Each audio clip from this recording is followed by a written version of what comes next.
থেকে বের হওয়া তেল, প্লাস্টিক ও নানান বর্জ্যের কারণে সমুদ্রে মারাত্মক দূষণ ছড়াচ্ছে। পরিবেশবিদদের আশঙ্কা, এই দূষণের ফলে মাছ ও কাঁকড়া বিষাক্ত হয়ে উঠেছে, যা শেষ পর্যন্ত মানুষের স্বাস্থ্যের জন্য বিপজ্জনক। সুন্দরবন, বকখালি, ফ্রেজারগঞ্জ থেকে ওড়িশার গোপালপুর ও পারাদ্বীপ উপকূল জুড়ে একই ছবি ধরা পড়েছে। উপকূলরক্ষী বাহিনীর মতে, মাছ, প্লাস্টিকের টুকরো, পুরনো দড়ি, এমনকি গুটখা, পান মশলার মোড়ক পর্যন্ত খাবার ভেবে গিলে ফেলছে মাছেরা।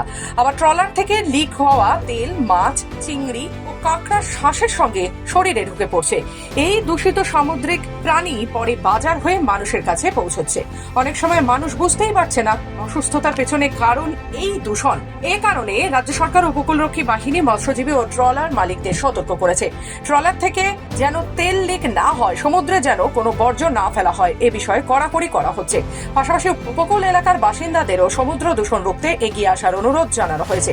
আরও উদ্বেগের বিষয় সামুদ্রিক কচ্ছপের মৃত্যু। দূষণ ও পরিবেশ বদলের কারণে কচ্ছপ এখন ডিম পাড়তে আসছে এবং মৎস্যজীবীদের জালে আটকে মারাও যাচ্ছে। কচ্ছপ ও ডলফিনের মতো প্রাণীদের বাঁচাতে ট্রলারে টার্টেল এক্সক্লোজার ডিভাইস ব্যবহার বাধ্যতামূলক করার উপর জোর দিচ্ছে উপকূলরক্ষী বাহিনী। সমুদ্র ও সামুদ্রিক প্রাণ রক্ষা করতে এখনই সচেতন হওয়া জরুরি।